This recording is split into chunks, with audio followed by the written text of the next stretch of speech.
Hello, future teachers, and welcome to this online entity program by Change Institutes International. My name is Rahim Bukhari, and I will be your trainer. So you'll be seeing me quite often in the duration of this course. So whenever you click on a lesson or a video, this is the face you'll find. Okay? All right. Well, I'm very excited for this course, and nursery teaching has always fascinated me ever since the beginning. And I can say that because my most favorite teacher back at school was my nursery teacher. And I can say that without any contest, hands down. Okay? And now when I look back and when I recollect, she had immense responsibilities on her shoulders. I mean, she managed a class of 40 to 50 students, all below the age of 5. Everybody was loud, noisy, and naughty. And yet, she was able to nurture us with immense amount of patience, kindness, and care that we still remember to this day.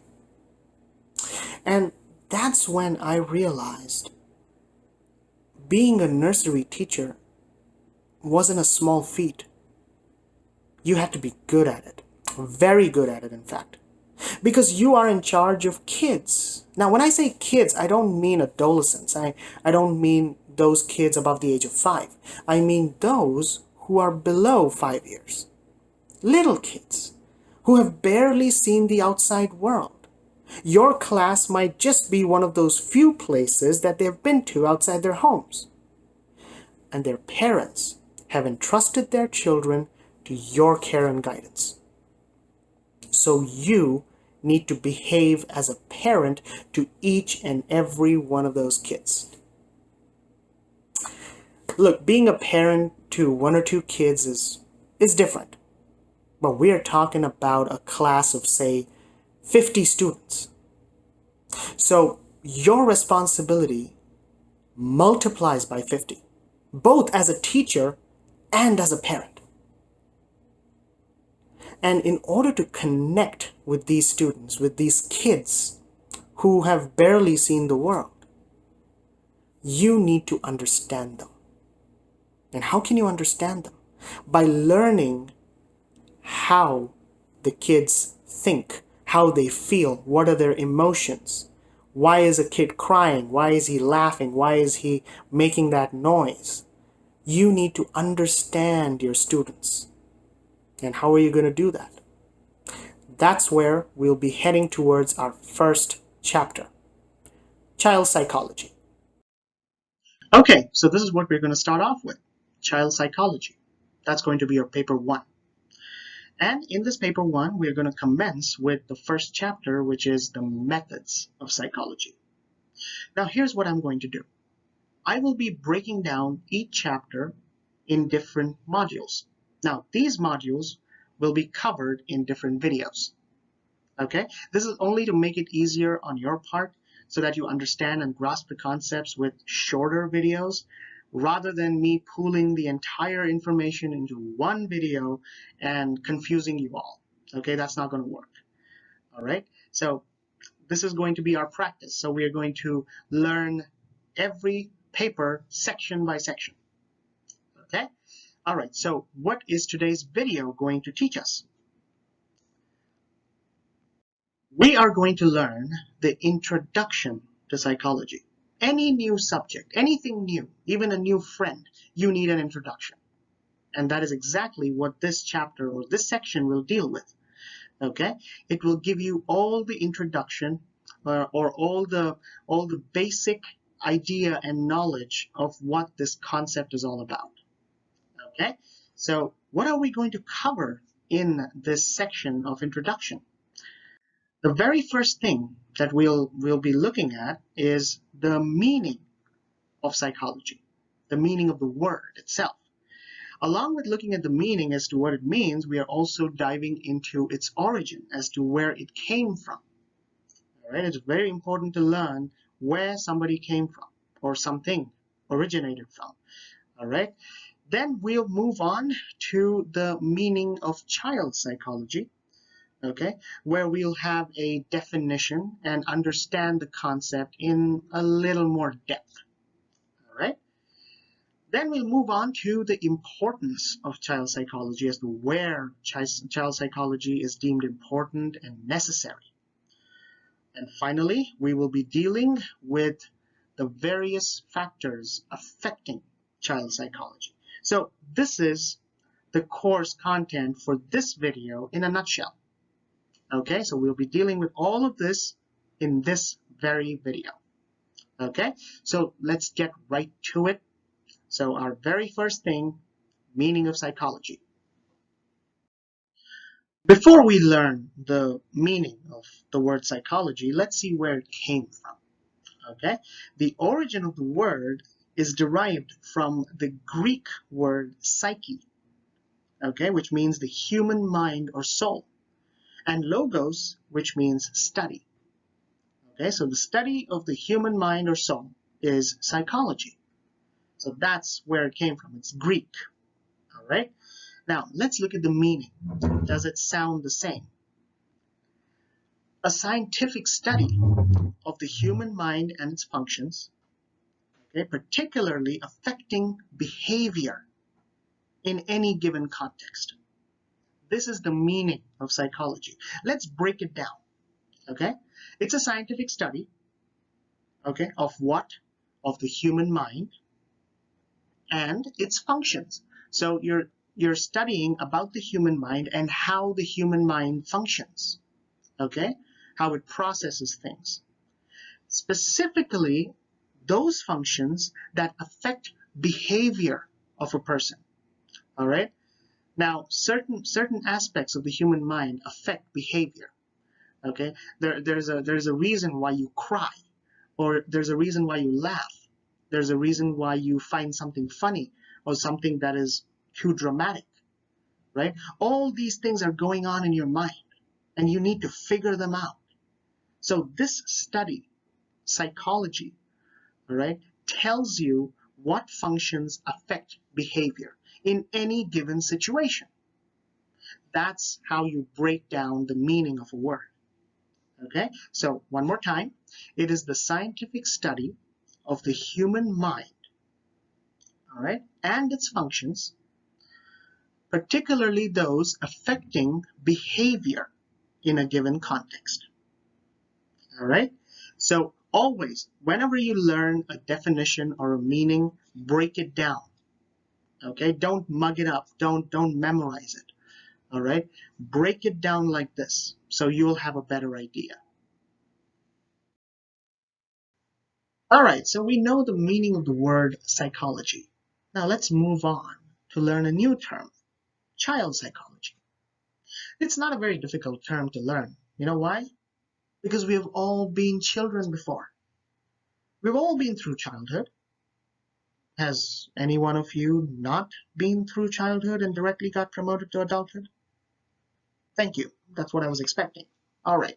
So we've all been through childhood. We understand what we used to feel as children, how we behaved with other people, how our emotions ran, how our minds worked, all of this. So the concept of child psychology might not be difficult for individuals to understand. And probably that's what makes us good parents in future, because we understand children better. But learning the word itself, the term itself, for teachers becomes important. Why? Because you're dealing with a large group of students, all below the age of 5. Okay? So in order to manage them, understand them, connect with them, you need to know not just the meaning of the word child psychology, you also need to go in depth. Okay, so this is your starting point. All right. Okay, now let's look at the definition, and we're going to break it down like we did to our previous definition. Okay. All right, so child psychology is also called child development, by the way, and it is the study of the psychological processes of children, and specifically how these processes differ from those of adults, how they develop from birth to the end of adolescence, and how and why they differ from one child to the next. Pretty big definition, I understand. Let's break it down. Okay, let's go piece by piece like we did for the previous definition. All right, so it's also called child development.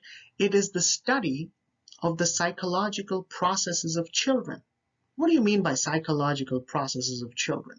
It's a very long word, complicated word. Instead, you could say how the brain works in a child. Okay, the study of the child's mind. Okay, so you're studying the child's mind. That is the psychological processes of children. And you're also studying as to how that mind works during different times. Okay? And specifically, you are seeing how these processes differ from those of adults, okay? And how they develop from birth to adolescence, all right? And also why and how they differ from one child to the next.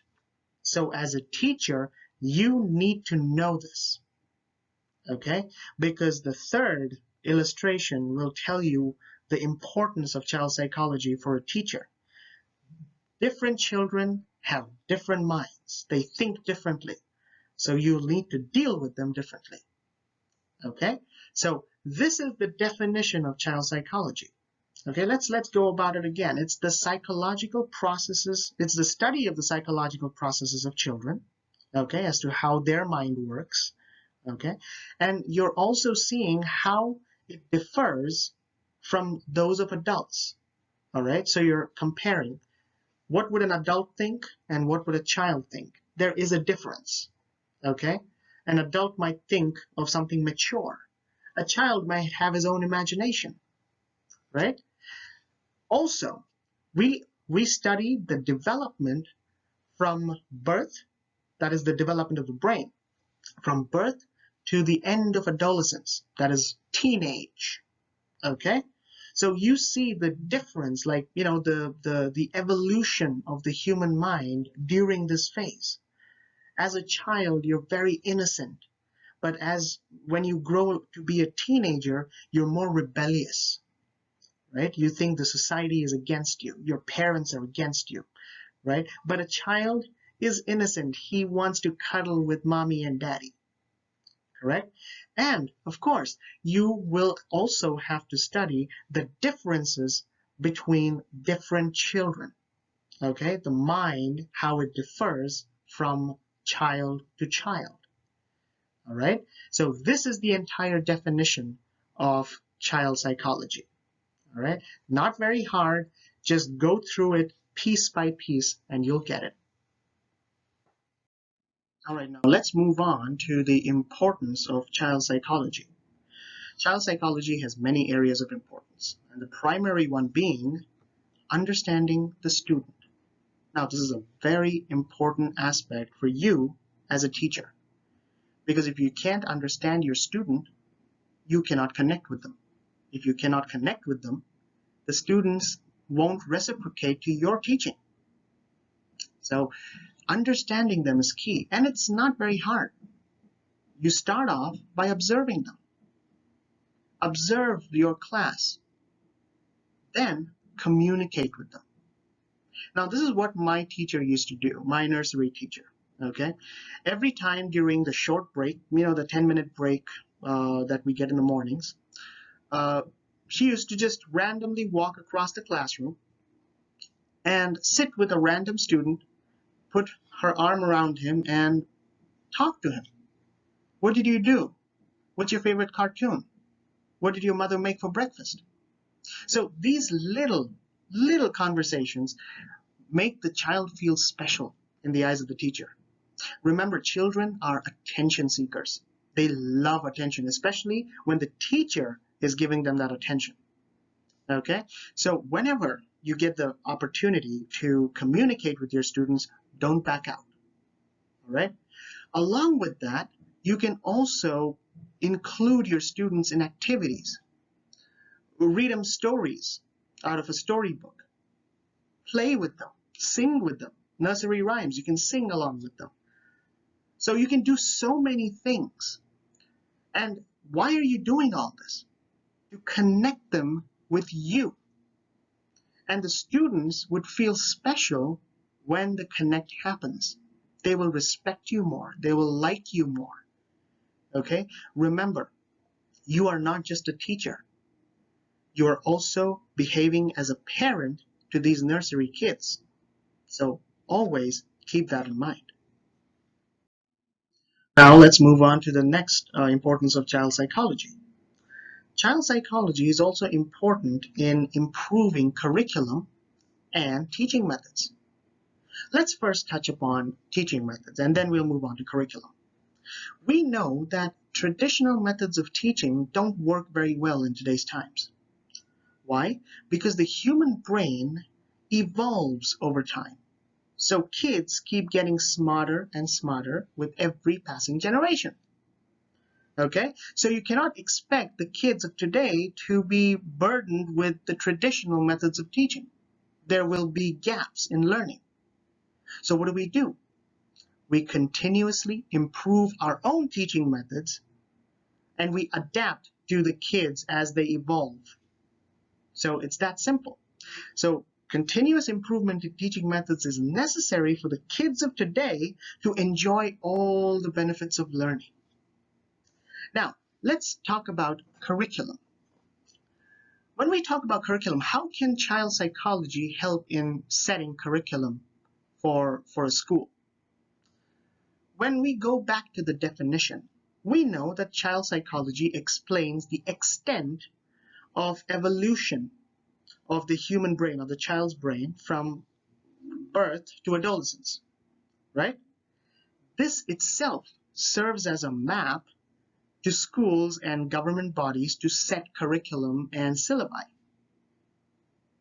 right? So schools set curriculum based on the age of the student. Why? Because the evolution of human brain happens over time. Time can be decided by age. So that's the importance of child psychology. It helps setting curriculum as well as improving teaching methods. Then we have evaluation and testing. Now it becomes important to evaluate and test a child during his school life. Every child has his own pace of learning. Every child is different. We've seen this in movies, right? And according to the definition of child psychology, it says that the minds develop differently in different kids. So some might be smarter than the others, some might be more curious, some might grasp concepts immediately, some might take time, some might not grasp concepts at all. So child psychology lays down the groundwork to evaluate and test kids. And age plays a very important role along with the development of the human brain. Okay, so it helps schools to determine, to determine whether the child is fit to be promoted to another grade or a higher grade, or to be retained in the same grade. So as soon as the results are out, you will know whether the child will be able to cope up with the syllabus and the curriculum of that higher grade or not. So this is how evaluation and testing becomes very important. Now, child psychology also helps you to diagnose and find solutions to classroom problems. Now, as a teacher, you will face classroom problems. It comes with the package, okay? So what kind of problems are we talking about here? Let me give you a few examples. There might be times where a student or a group of students might overly depend on you, okay? They want you to do everything for them. Literally spoon feed them. We've heard that term before. Or you will have a rebellious student who will never listen to you, who wants to do his thing. Despite your innumerable warnings, he will repeat that same mistake intentionally. Or you will have a smart kid who wants to be the star of the class, trying to hijack your lesson. All right? You're trying to teach him something, but he wants you to teach him the way he understands and just ignore the rest. Okay? Or you will simply have students who are not interested or who are bored. Now, you might come across one of these problems or all of them put together, God forbid, okay? But if you do not do something about it, your classroom becomes a mess. All right, so what do you need to do? First, you need to be proactive, okay? Always be prepared for situations like these. Don't be reactive. Reactive teachers have a very bad reputation, okay? You end up doing something horrible. So always be proactive, be ready for it. Second, a majority of these problems can be solved if you have a good rapport with your class, okay? Which means you will have to make a good connection, which again means you will have to understand your students. Now, a majority of these things can actually be solved just with proper connection. Look, if you're connected to your class, they will like you, maybe even love you. All right, and they won't do anything to displease you. They will refrain from doing any of the naughty things that students do just to be the good kids in your eyes. And that is what you're looking for. Okay, students will not be rebellious towards you because you understand them, you connect with them. There is no reason for them to be rebellious.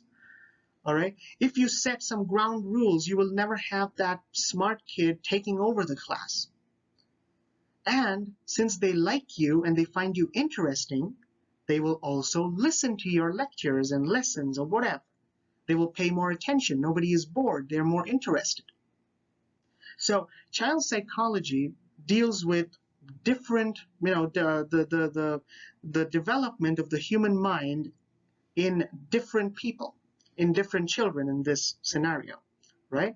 So you will learn how to deal with each of those kids as soon as you enter the class. So this is one of the most important importances of child psychology.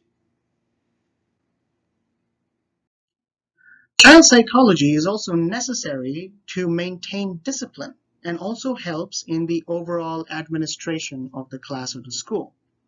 Now, this is just an extension of what we learned in the previous slide, like how the teacher manages classroom problems. Now, one of the tools that a teacher can use to manage classroom problems is to turn to rewards and punishment. Rewards are motivators. They motivate a student to do better, perform better, or be a good kid. And punishment is just a means to make the kid understand that he is going the wrong way, and he will be facing consequences if he continues to do that. So it's more of a check. It's more of a tool to put the kid's actions in check so that the kid doesn't repeat that mistake again in future. Now, punishment is not something that is common for all age groups. It differs. Like a nursery student might not be punished as harshly as a fifth grade student. Okay? A nursery student might be given a warning, like how our teacher used to do when we were kids. This is what she used to do. Whenever she saw somebody doing something wrong, she'd go like, this is what she did. And we knew that meant we had to stop. And we never repeated that mistake. But if we talk about a fifth grade student, the degree of punishment increases. He can either be sent out of class, or he might be asked to stay back for detention, or worse yet, if he's being a very naughty kid, he would be asked to get his parents for a discussion with the teacher. Now remember, child psychology does not deal only with nursery education. It has a wider age range. Okay, so it is the development of the human brain, according to the definition. It's the development of the human brain from birth to adolescence. So from age 0 to adolescence or teenage, which ends at the age of 19. Okay, so please keep this in mind. This is the area where child psychology operates: birth, adolescence. Okay? Child psychology also helps in improving the overall teacher-student relationship. Now, whatever we have learned so far, if we put them all together, okay, let's see what the result is going to be. The teachers understand students better, okay? They are continuously upgrading their teaching methods. They are effectively managing all of the classroom problems and at the same time ensuring discipline.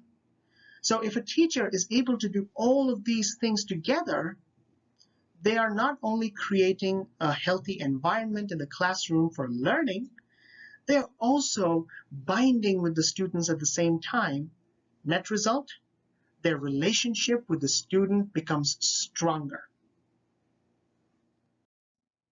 Child psychology has always been an important area of research over the years. Many psychologists and psychoanalysts have proposed various theories backed with years of research and experiment. You will be coming across these theories in my coming videos, as well as some experiments as well.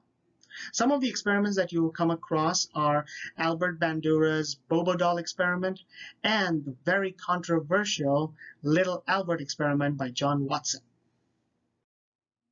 Everything around a child is a factor that affects development, cognitive or behavioral. A child's brain can be easily influenced. So it is the job of the teachers and the parents to make sure that the child is brought up in the right surroundings, along with teaching them all the good values. We've all faced this when we were kids. I mean, our parents used to always encourage us to make as many friends as possible, but also warned us to keep away from that one kid in class who used too many bad words. Why?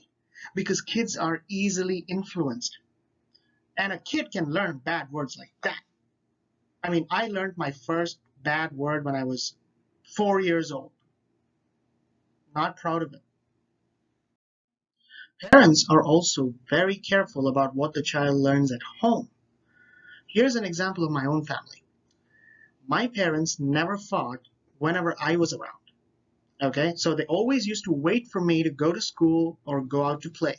And then that's when the war began.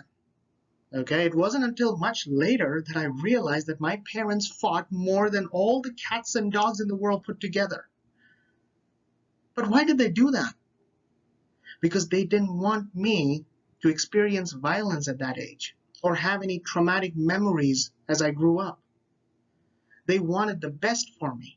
So they never fought whenever I was around them. So responsible parents always want the best for their kid. They don't want their kid to have any bad memories or a traumatic memory. They always work towards making the kid as comfortable as possible. And that's what good parenting is. Children adapt to their surroundings very quickly. So it becomes important for the parents and teachers to make sure that the environment the child is growing up in is safe, healthy, and secure. No parent would want their children to grow up in a violent neighborhood or a place with a high crime rate. Choosing the environment or the surroundings for your child to grow up in is of paramount importance. Even the schools do their best to keep their environment fit for children. They make sure there are no tobacco shops, no bars, no pubs anywhere around the school. Sometimes they go an extra mile and say no movie theaters either. They do all this in the interest of children so that they take away only the good stuff. In short, adults have the responsibility to make sure that their children are brought up in the best possible way. So as we have seen, in the previous slides, there are many factors that contribute to a child's cognitive and behavioral development. And that is what we are going to see now in detail. The various factors that influence or affect child psychology. And I've said this before. Everything around a child is an influencer or a factor that affects his brain development. Okay, and we are going to see this in detail. So we have classified the factors into four broad categories. The very first one is the environmental factors that pertain to the surroundings of a child, both internal and external. Then we have the biological factors, which deal with genes and hormones, which are less controllable by humans. Then we have interpersonal factors that tell us how a child can make relationships with other human beings. And at the end, we have the cultural factors, which tells us how a child learns values and traditions and what faith he would belong to or what traditions he would follow, etc. Okay, now let's first look at the environmental factors. As we discussed, environmental factors are those that surround the kids. Okay, so any surrounding that the kid lives in can be deemed as an environmental factor. Okay, so the very first thing is exploring space, whether the kid has enough space to explore. Kids are curious, we've learned that.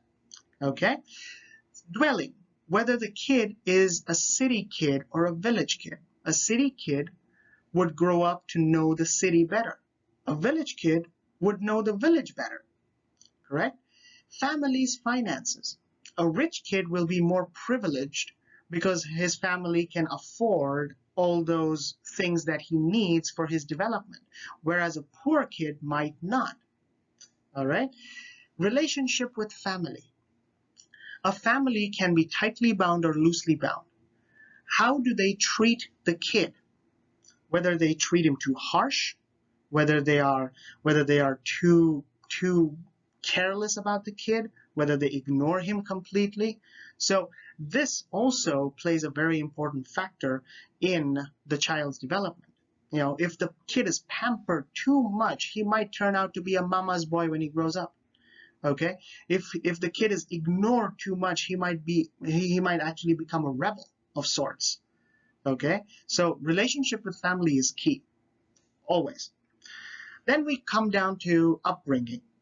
Upbringing would be whether the kid was raised by two parents or a single parent, or whether he was raised in a boarding school, or whether he was raised by a guardian. All these play an important role. For example, if the kid has been raised by a guardian, he might always crave for the mother's love or a father's love. Okay? He will always crave for it forever, even after he grows into an adult. Then we come down to education.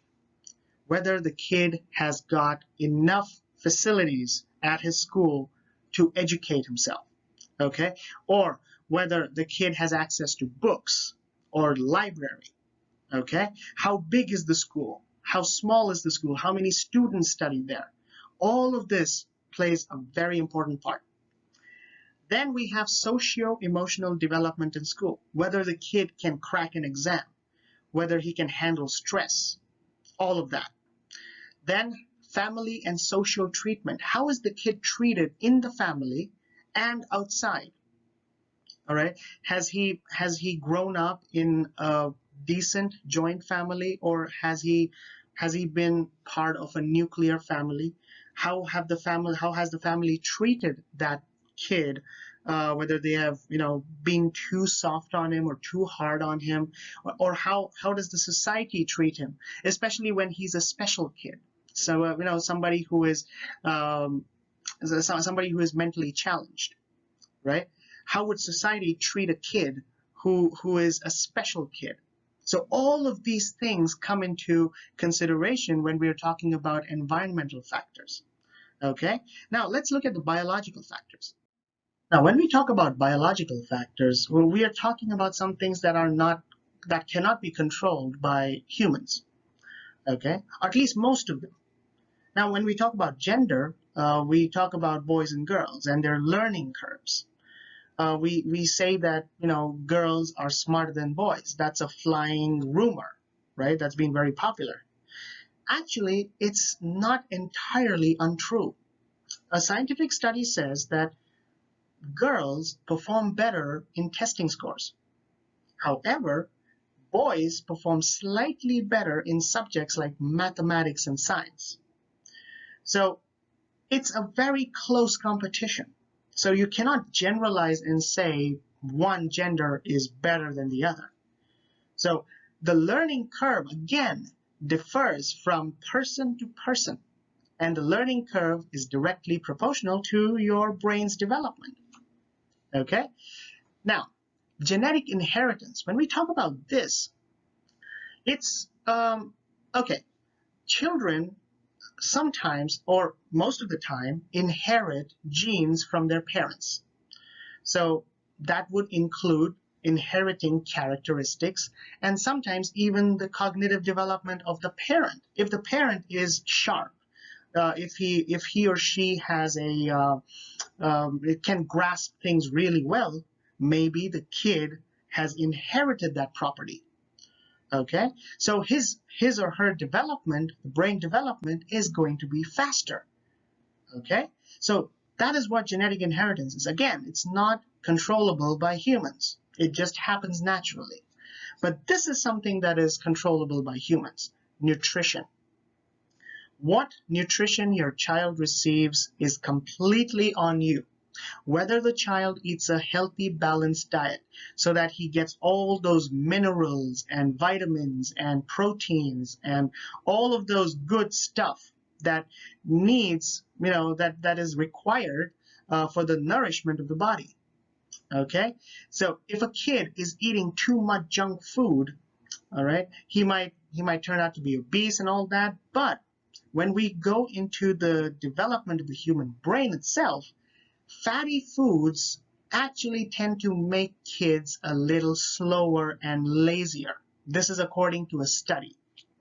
Okay, so always remember, nutrition is under your hands. So it's your responsibility to give your child proper nutrition. All right, then we come down to hormones. Hormones, well, it again depends whether the kid has, a developed pituitary gland.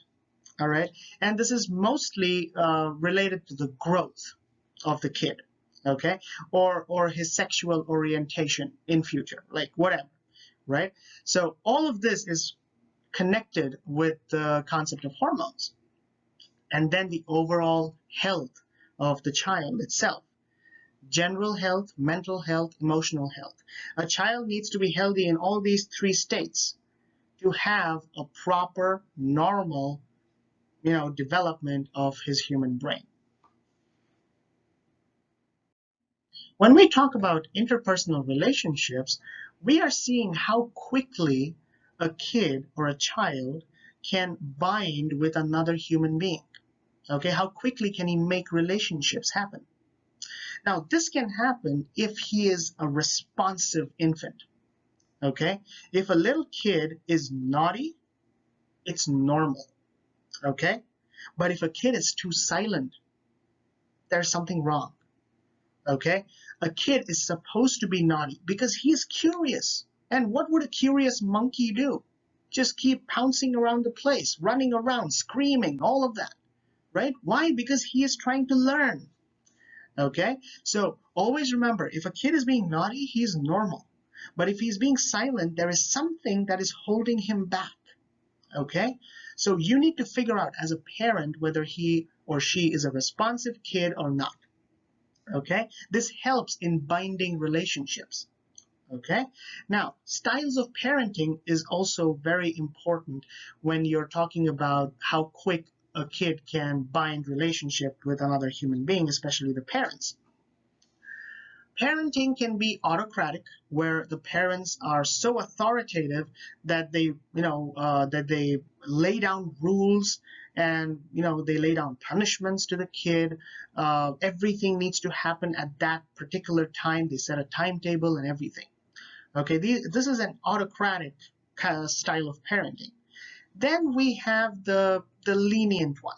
Okay, where the parents are making their own rules for the kid to follow, but also giving the kid freedom to go and try his own luck out. Okay, then we have the third type of parents who don't care about the kid, who have completely ignored him. Okay, so these three styles of parenting can also be very important when you're talking about the child's brain development. Okay, a completely careless parent might actually lose track of what the kid is doing.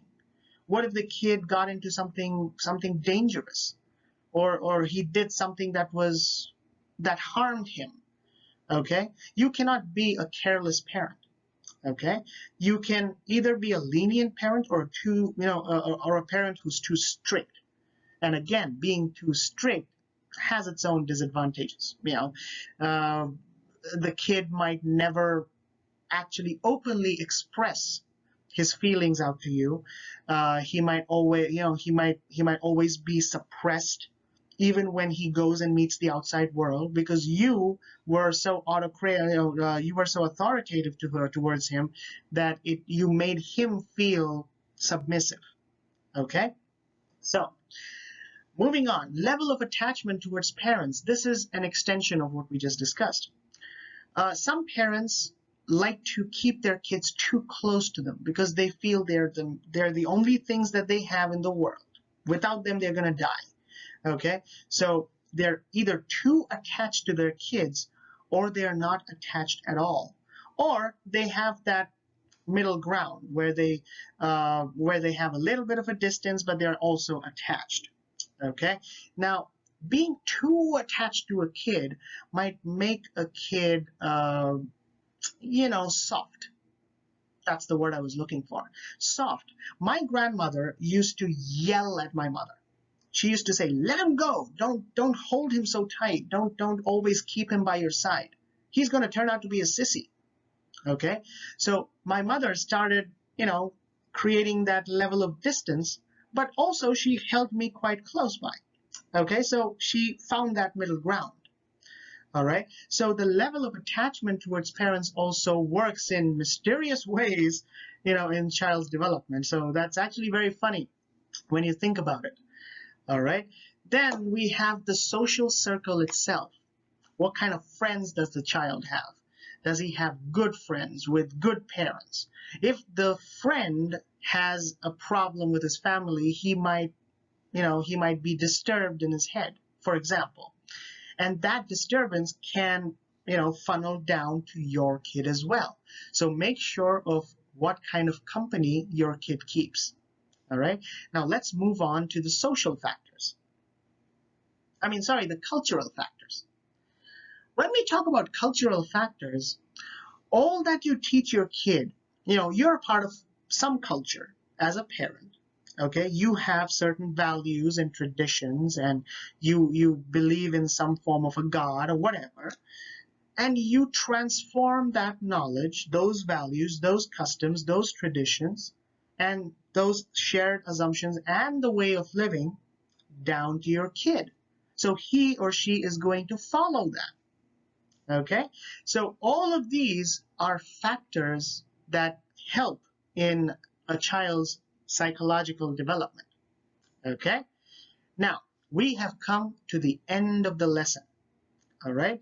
Now, brace yourself for the next chapter, which is going to be all about psychological theories proposed by very famous psychologists and psychoanalysts. So, I'll see you next time.